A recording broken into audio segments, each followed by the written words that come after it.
नमस्कार दोस्तों, कैसे हैं आप सब। आई होप आप सबके बहुत ही अच्छे होंगे, मज़े से पढ़ाई कर रहे होंगे और बहुत ही इंजॉय भी कर रहे होंगे। तो दोस्तों, इन्हीं सही बातों के साथ मैं विकास कुमार आपके इस बहुत ही अमेजिंग प्लेटफॉर्म चैनल है CIC कॉमर्स नामक यूट्यूब चैनल पर बहुत बहुत स्वागत करते हैं। तो दोस्तों, इससे पहले वाले वीडियो को जो साइंस हम बनाए थे, साइंस का वीडियो में बेसिक केमिस्ट्री का पीरियोडिक टेबल का बनाए थे, उसमें आपको हम पीरियोडिक टेबल से रिलेटेड कुछ बेसिक्स बातें बता चुके हैं। वो वीडियो पहले आप जा करके देखें, बढ़िया से अटेम्प्ट करें, उसके बाद सेकेंड वीडियो में आए। आज का जो स्पेशली आपका जो बनने वाला है वीडियो पीरियोडिक टेबल के ऊपर, वो स्पेशली पीरियोडिक टेबल के अंदर का बात आपको हम चलते हैं आज बताएंगे। आज हम खुद आपको पीरियोडिक टेबल ला करके ही बताते हैं, उसमें क्या क्या सब होता है, क्या सब रहता है।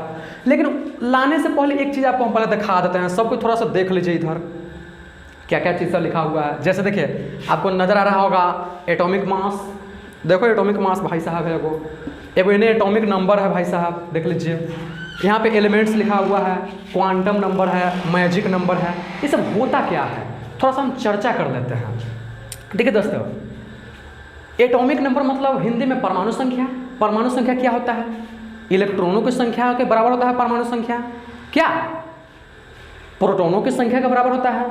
मतलब किसी तत्व का इलेक्ट्रॉन की संख्या जितना होगा किसी तत्व में, वो उसका परमाणु संख्या होता है, आप ऐसा बोल सकते हैं। उसी तरह से यहाँ परमाणु द्रव्यमान इधर होता है, न्यूट्रॉन और प्रोटॉन की संख्या का योगफल के बराबर होता है। Number of protons plus number of neutrons, atomic mass. ठीक है, अब चलिए तत्व, एलिमेंट्स क्या होता है।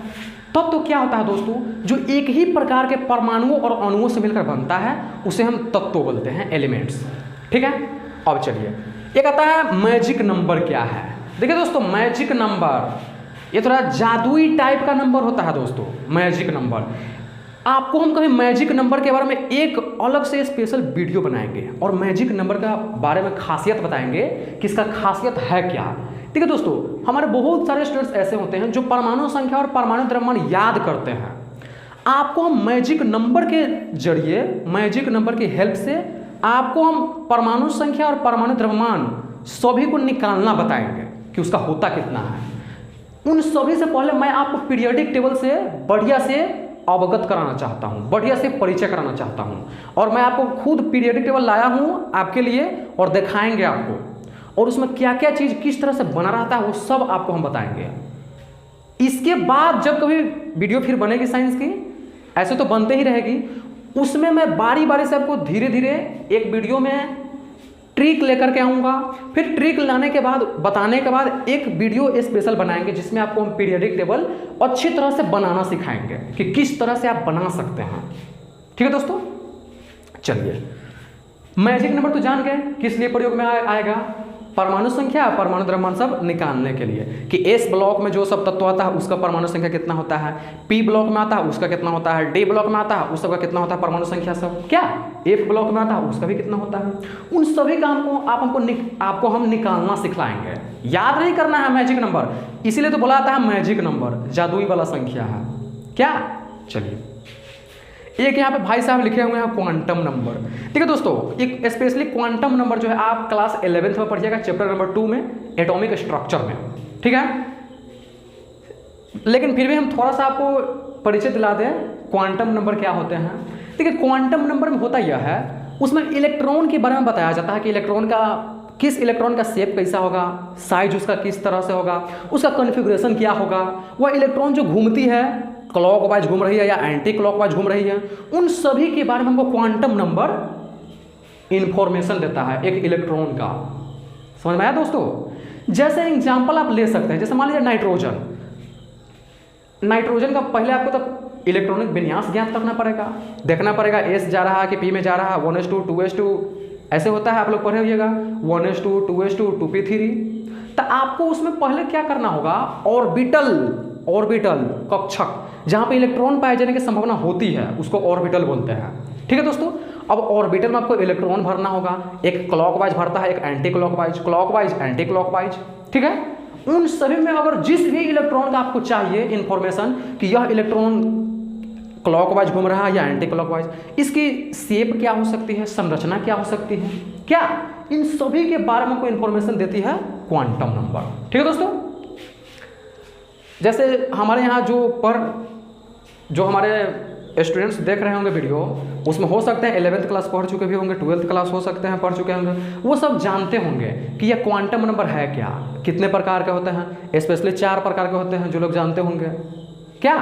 तो ये सब आपको क्लास 11th चैप्टर नंबर 2 में पढ़ना है। आपको हम इसीलिए थोड़ा सा लिख करके लाए हैं ये सब के बारे में। ठीक है दोस्तों, चलिए अब थोड़ा सा हम लोग पीरियडिक टेबल देखते हैं क्या है। देखिए दोस्तों, आप लोग को नज़र आ रहा होगा एक पीरियडिक टेबल, यहाँ पे सबको दिखाई दे रहा है दोस्तों, बहुत अच्छे से बोर्ड पर ध्यान दीजिएगा।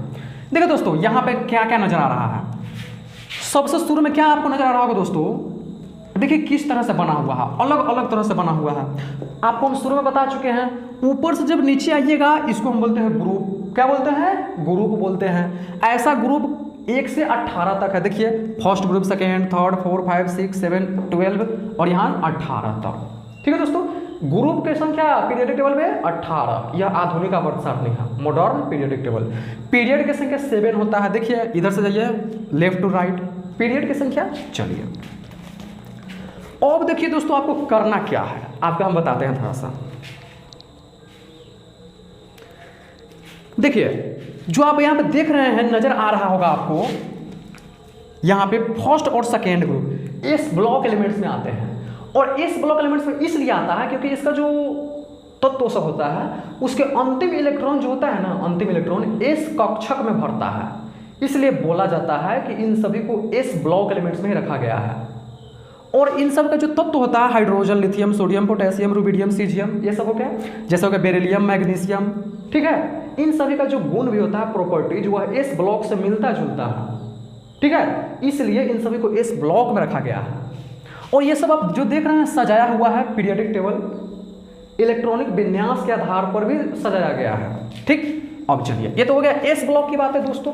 क्या, अब चलिए हम लोग थोड़ा सा पी ब्लॉक के बारे में देख लेते हैं क्या क्या सब है। एस ब्लॉक में कितने ग्रुप? 2 ग्रुप, फर्स्ट ग्रुप और सेकेंड ग्रुप। याद रखिएगा आप लोग क्या इस ब्लॉक के बारे में।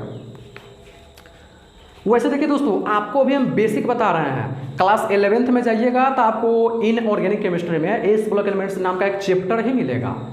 पी ब्लॉक एलिमेंट्स का भी एक चैप्टर मिलेगा। ठीक है, उसमें आपको क्या 12वां ग्रुप और 13वां ग्रुप और 14वां ग्रुप पढ़ाया जाएगा 11th में। जो बच जाता है 15, 16, 17, 18 वो क्लास 12th में पढ़िएगा। और D block elements, F block elements का भी चैप्टर आपको आएगा क्लास 12th में। वहाँ पे और आप डिटेल्स में पढ़िएगा किस तरह से आपस में रिएक्शन सब होता है। डी ब्लॉक हो गया, एफ ब्लॉक हो गया क्या। चलिए अभी आपके लिए दोस्तों बेसिक इंट्रोडक्शन है। ठीक है, अब चलिए एस तो हम जान गए। और देखिए दोस्तों पी ब्लॉक में ग्रुप की संख्या देख लीजिए क्या है वो, 13, 14, 15, 16, 17, 18 क्या हुआ है दोस्तों, 6 गो। पी ब्लॉक एलिमेंट्स में ग्रुप की संख्या 6 गो। अब पी ब्लॉक एलिमेंट्स के भी जो तत्व सब होते हैं, उन सभी के भी अंतिम इलेक्ट्रॉन जो होते हैं पी उपकोष में भरते हैं। पी उपकोष में, जिस तरह से एस ब्लॉक एलिमेंट्स एस उपकोष में भरते हैं, उसी तरह से पी ब्लॉक के जो तत्व होते हैं पी उपकोष में भरते हैं। इसीलिए इसको पी ब्लॉक एलिमेंट्स में रखा गया है। ठीक है दोस्तों, अब चलिए जैसे इसमें देखिए 13वां ग्रुप में आया है बोरॉन, एल्यूमिनियम, गैलियम, इंडियम, ये सब 13वां ग्रुप का पी ब्लॉक एलिमेंट्स का है। उस तरह 14वां में कार्बन, सिलिकॉन, जर्मेनियम, टिन, ये सब क्या है 14वां ग्रुप का है। आपको याद रखना है कि पी ब्लॉक एलिमेंट्स में 13, 14, 15, 16, 17, 18 ये 6 ग्रुप होते हैं पी ब्लॉक एलिमेंट्स के। ठीक है दोस्तों, अब चलिए देखिए दोस्तों, इस ब्लॉक एलिमेंट्स में हाइड्रोजन सिर्फ एकमात्र अधातु होता है, नॉन मेटल। बाकी जो आप देखते हैं सब वो सब होता है क्या, धातु होता है। ठीक है दोस्तों, लेकिन पी ब्लॉक में ऐसा नहीं होता है दोस्तों। देखिए थोड़ा सा यहाँ पे आप जो देख रहे हैं पी ब्लॉक में, ये सब जो है ना boron, silicon, germanium, arsenic, selenium, antimony, tellurium, astatine, ये सब उपधातु होते हैं। और जो आप हरा कलर से थोड़ा सा ब्लू कलर से देख रहे हैं, सब अधातु होता है। पीला कलर वाला सब धातु होता है। ठीक है दोस्तों, इसका मतलब यह हुआ दोस्तों, पी ब्लॉक एलिमेंट्स एक ऐसा ब्लॉक एलिमेंट्स है जिसमें आपको धातु, अधातु, उपधातु तीनों मिल जाएंगे पी ब्लॉक एलिमेंट्स में। बाकी आपको एस ब्लॉक हो गया, डी ब्लॉक, एफ ब्लॉक, इस सभी में तीनों नहीं मिलता है, धातु, अधातु और उपधातु। ठीक है दोस्तों, आई होप आप लोग कुछ समझ रहे होंगे और अच्छे से समझने के लिए ध्यान दीजिए। अब देखिए दोस्तों, जो आप लोग देख रहे हैं अंतिम में 18वां ग्रुप में helium, neon, argon, krypton, xenon, radon, ये सब क्या होते हैं? अक्रिय गैस होते हैं, जिसको निष्क्रिय गैस भी कहा जाता है। ये सब क्या करते हैं? किसी अन्य चीज से रिएक्शन नहीं करता है, अभिक्रिया नहीं करता है, इसीलिए इसको बोला जाता है अक्रिय गैस या निष्क्रिय गैस। ठीक है दोस्तों, अब चलिए, ये तो हो गया दोस्तों किसका बात? एस ब्लॉक और पी ब्लॉक का हो गया। अब चलिए डी ब्लॉक में थोड़ा सा चलते हैं। देखो दोस्तों, हमेशा याद रखिएगा, एस ब्लॉक इस साइड और पी ब्लॉक उस साइड रहेगा। हम ऐसे रखेंगे तब, ठीक, बीच में रहता है D block elements. S block और पी ब्लॉक के दोनों के बीच में डी ब्लॉक एलिमेंट्स रहता है। ये देखिए दोस्तों, इसमें कई ग्रुप होता है? 3 से लेकर 3, 4, 5, 6, 7, 8, 9, 10 और 11, 12 इतना ग्रुप होता है डी ब्लॉक एलिमेंट्स में। ठीक है दोस्तों, अब देखिए दोस्तों, एस ब्लॉक और पी ब्लॉक तो हम तो जान गए क्या सब रहता है उस सब में। देखिए डी ब्लॉक एलिमेंट्स में क्या रहता है? सभी आपको कहीं ना कहीं धातु ही होता है, मेटल ही। देख लीजिए आप, जितना पीला वाला है ये सब क्या है? धातु शो कर रहा है, मेटल। ठीक है दोस्तों, ये मरकरी है, आयो ब्रोमीन है, ये क्या शो कर रहा है दोस्तों? लिक्विड अवस्था में पाया जाता है, मरकरी और ब्रोमीन।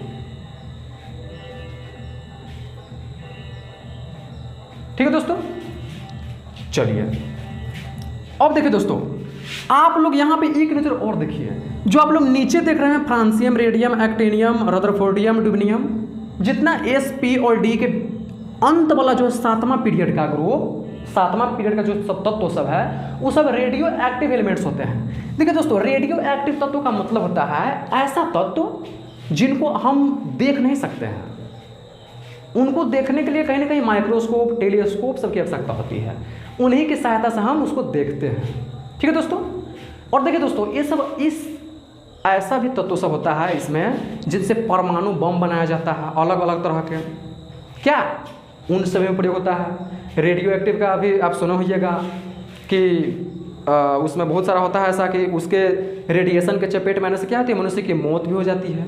उन सभी तरह के एलिमेंट्स इसमें पाए जाते हैं पीरियोडिक टेबल के अंतर्गत। पोलोनियम का नाम आप लोग सुने होइएगा, एक प्रकार का जौहर होता है, उसके संपर्क में आने से मनुष्य की मौत हो जाती है। ठीक है दोस्तों, आप जितना भी सुनते हैं वो सब जौहर हो गया। ड्रग्स का नाम सुनते होइएगा, क्या आप लोग सिगरेट का नाम सुनते होइएगा, स्मोकिंग से सब करता है। उन सभी के जितना भी आता है हानिकारक वाला सामान सब, उन सभी के कहीं ना कहीं एलिमेंट्स जो तत्व सब होते हैं, उन सभी इसमें उपस्थित है, इसमें पाया जाता है। कहीं ना कहीं वो सब मिलकर जो बना होता है, तैयार होता है, उन सभी में जो तत्व प्रेजेंट होता है वो सभी इसमें आता है। ठीक है दोस्तों, अब चलिए, ये तो हम लोग बात कर ले दोस्तों एस, पी और डी का। और देखिए दोस्तों, जिस तरह से एस ब्लॉक एलिमेंट्स का जो इलेक्ट्रॉन सब होते हैं, उसके अंतिम इलेक्ट्रॉन एस उपकोष में भरता है, उसी तरह से डी ब्लॉक एलिमेंट्स के भी जो सब तत्व सब होते हैं, उसके अंतिम इलेक्ट्रॉन डी उपकोष में भरता है। कुछ समझ में आया? आपको हम बताएंगे दोस्तों किसी दिन, कोष क्या होता है, उपकोष क्या होता है, कक्षक क्या होता है, जिसको हिंदी इंग्लिश में ऑर्बिटल बोला जाता है, सेल, सब सेल। ठीक है, चलिए अब देखिए दोस्तों, आप लोग कह रहे होइएगा कि सर एफ ब्लॉक तो नीचा है, ये तो अलग नहीं हो सकता है। अब देखिए दोस्तों, एफ ब्लॉक जो है, ये एफ ब्लॉक में तत्वों की संख्या कुल होती है 28 को, 14 को नीचा, 14 को ऊपर। ठीक, अब देखिए, हम आपको किसी ने बताए थे कि एफ ब्लॉक का जो तत्व होता है, ये कहीं ना कहीं डी ब्लॉक का ही पार्ट है, ये डी ब्लॉक तत्व के अंतर्गत ही आता है। लेकिन इसको अलग क्यों रखा गया है, थोड़ा सा कारण समझ लीजिए। देखो दोस्तों, एफ ब्लॉक को अलग इसलिए रखा गया है क्योंकि इन सभी का गुण और प्रॉपर्टीज होता है डी ब्लॉक एलिमेंट्स की तुलना में अलग पाया जाता है और अलग इसका बिहेव रखता है। आप जितने भी सुनते हैं भारी भारी चट्टान सब होता है, पहाड़ पत्थर सब, वो सभी में एफ ब्लॉक एलिमेंट्स पाए जाते हैं और एफ ब्लॉक एलिमेंट्स के मिलने से ही उन सभी का निर्माण होता है। कुछ समझ में आया दोस्तों? जैसे देखिए, एक बात और आपको बता दें, आप लोग संयोजकता के बारे में पढ़े होइएगा। संयोजकता क्या होता है, संयोजकता हम बताते हैं अभी। देखो दोस्तों, संयोजकता होता क्या है, किसी भी तत्व का अष्टक जो होता है, ऑक्टेट, वह पूरा करने के लिए जितने भी इलेक्ट्रॉन की साझा हो, त्याग हो और ग्रहण हो, वो सभी हमको संयोजकता कहलाता है। जितने इलेक्ट्रॉन देगा या जितने इलेक्ट्रॉन लेगा या जितने इलेक्ट्रॉन पार्टनरशिप करेगा, साझा करेगा, उसको हम बोलते हैं संयोजकता। ठीक है, अब चलिए दोस्तों, हमारे बहुत सारे स्टूडेंट्स ऐसे होते हैं जो संयोजकता याद करते हैं। वो याद करने की चीज़ नहीं होती है, आपको हम इसके माध्यम से बताएंगे क्या होता है। देखिए दोस्तों, अब देखिए दोस्तों, इस ब्लॉक में फर्स्ट ग्रुप के जितने भी तत्व आते हैं फर्स्ट ग्रुप में, उन सभी की संयोजकता 1 होगा। कितना होगा? 1 होगा। क्यों होगा 1? क्योंकि फर्स्ट ग्रुप के जो तत्व सब होते हैं उन सभी के अंतिम कोष में जो होता है इलेक्ट्रॉन 1 होता है, इसलिए उनका संयोजकता भी 1 ही होता है। ठीक है। अब उसी तरह सेकेंड ग्रुप में आइएगा, बेरिलियम, मैग्नीशियम, कैल्शियम, स्ट्रोंशियम होता है, इन सभी के भी सेकेंड ग्रुप में आता है एस ब्लॉक के। तो इसके अंतिम कोष में 2 इलेक्ट्रॉन प्रेजेंट रहता है, जो कि क्या रहता है? ऑन पेयर रहता है, पेयर में नहीं रहता है। पेयर मतलब होता है युग्म में, जोड़ा में। ऑन पेयर मतलब होता है जोड़ा में नहीं रहता है। तो इसमें 2 इलेक्ट्रॉन ऐसा रह जाता है जो जोड़ा में नहीं रहता है। ठीक है। तो इसलिए माना जाता है कि इस सेकेंड ग्रुप के तत्वों का जो सब होता है संयोजकता 2 होता है। उसी तरह से यहाँ पर अब आइएगा पी ब्लॉक में 13वां ग्रुप जो होगा, इस सब का 13वां ग्रुप के तत्वों का संयोजकता 3 होगा। 14वां ग्रुप का होगा 4 होगा। 15वां ग्रुप का उसी तरह से कितना हो जाएगा? अब 15वां ग्रुप 5 नहीं बोलिएगा, 15वां ग्रुप के अंतिम कोष में 5 इलेक्ट्रॉन होगा, लेकिन अब उसको अष्टक पूरा करना है। अब देखिए दोस्तों, एक बात आप लोग सोचिएगा, 15वां ग्रुप के अंतिम कोष में 5 इलेक्ट्रॉन है, उसको अष्टक पूरा करना है। 5 को तो वो दे नहीं सकता है, 3 और चाहिए उसको, तो 3 क्या करेगा? ले लेगा किसी से। ठीक है। तो एक बात हमेशा याद रखिएगा, पीरियोडिक टेबल में संयोजकता 1 से 4 तक पहले बढ़ती है, फिर 4 से घट के 0 हो जाता है। इसका कितना होगा देख लीजिए, 3 होगा, फिर इसका हो जाएगा 2 हो जाएगा, क्या इसका हो जाएगा 1 और इसका 0 हो जाएगा। ठीक है दोस्तों, किसका 0 होगा? इसका helium, neon, argon, krypton, xenon और रेडॉन। इसीलिए इसको बोला जाता है 0 ग्रुप भी बोल दिया जाता है। ठीक है दोस्तों। अब चलिए एक बात और आपको हम दोस्तों बता दें, डी ब्लॉक एलिमेंट्स ऐसा ब्लॉक एलिमेंट्स है जिसमें बहुत सारे ऐसे भी तत्व होते हैं जिनके 1 से अधिक संयोजकता होते हैं। वैसा पी ब्लॉक में भी होता है, 1 होता है, 3 होता है, 5 होता है, 7 होता है, ऐसे भी होते हैं। हमारे डी ब्लॉक में ऑस्मियम पाए जाते हैं, उसका 8 होता है संयोजकता। अब हमारे स्टूडेंट्स कह रहे होंगे कि सर 8 कैसे संयोजकता हो सकता है? लेकिन दोस्तों ऐसा बात नहीं है। एक प्लूटोनियम होता है, उसका 9 होता है संयोजकता। अगर आपसे कोई पूछ दिया जाए, कोई पूछे बाई चांस कि आप बताइए कि सबसे अधिक संयोजकता कितना हो सकता है, कहाँ तक हो सकता है, तो देखिए 2 ऐसे तत्वों का नाम आता है, ऑस्मियम और प्लूटोनियम, जिसका अपवाद में आता है, एक्सेप्शन में आता है। केमिस्ट्री आप 10th के बाद खास करके या 10th तक भी आप पढ़े होइएगा तो आपको थोड़ा बहुत पता होगा कि केमिस्ट्री एक्सेप्शन से भरा हुआ चीज़ सब होता है, इसमें बहुत सारा अपवाद आता है जो आपको याद रखना पड़ेगा। उसी तरह से ऑस्मियम जो होता है 8 होता है, वह एक्सेप्शन में आता है। प्लूटोनियम होता है वो आता है किसमें? 9 होता है उसका संयोजकता। ठीक है। तो ये सब आप ध्यान रख लीजिएगा। ठीक है। तो चलिए दोस्तों, एक बात और, आपको हम किसी दिन ऑक्सीकरण संख्या होता है, ऑक्सीडेशन नंबर, उसके बारे में भी बताएंगे। इन्हीं के माध्यम से आपको याद करने की जरूरत नहीं है ये सब। ठीक है दोस्तों, आपको हम एक दिन और किसी वीडियो अलग से स्पेशल बना करके बताएंगे पीरियोडिक टेबल बनाना, कि कैसे हम इसको ड्रॉ करेंगे बगैर देखे हुए। हम आपको सिखाएंगे, एकदम गारंटी के साथ कर रहे हैं। ठीक है दोस्तों। अब चलिए तो दोस्तों, तो ये था पीरियोडिक टेबल के बारे में बात सब। ये आप जो देख रहे हैं मैजिक नंबर, क्वांटम नंबर, इसके बारे में भी आपको हम पढ़ाएंगे किसी दिन। मैजिक नंबर आपको हम बता चुके हैं, जादुई वाला संख्या सब है, और जादुई वाला संख्या सब कौन संख्या सब है आपको हम बताएंगे। आप लोग परमाणु संख्या सब याद करते होइएगा, परमाणु द्रव्यमान, वो सब रटने की जरूरत नहीं है, याद करने की जरूरत नहीं पड़ती है, वो आपको हेल्प करेगा मैजिक नंबर से। एस ब्लॉक का अलग मैजिक नंबर होता है, पी ब्लॉक का मैजिक नंबर अलग होता है, डी ब्लॉक का अलग होता है, एफ ब्लॉक का अलग होता है।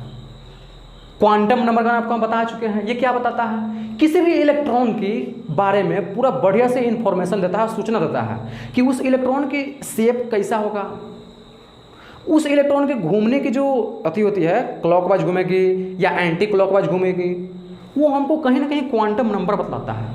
उस इलेक्ट्रॉन की कॉन्फ़िगरेशन क्या होगी, अभिविन्यास 1s2 होगा या 2s2 होगा या 2p6 होगा, क्या हो सकती है, उन सभी के बारे में हमको क्वांटम नंबर ही बताती है।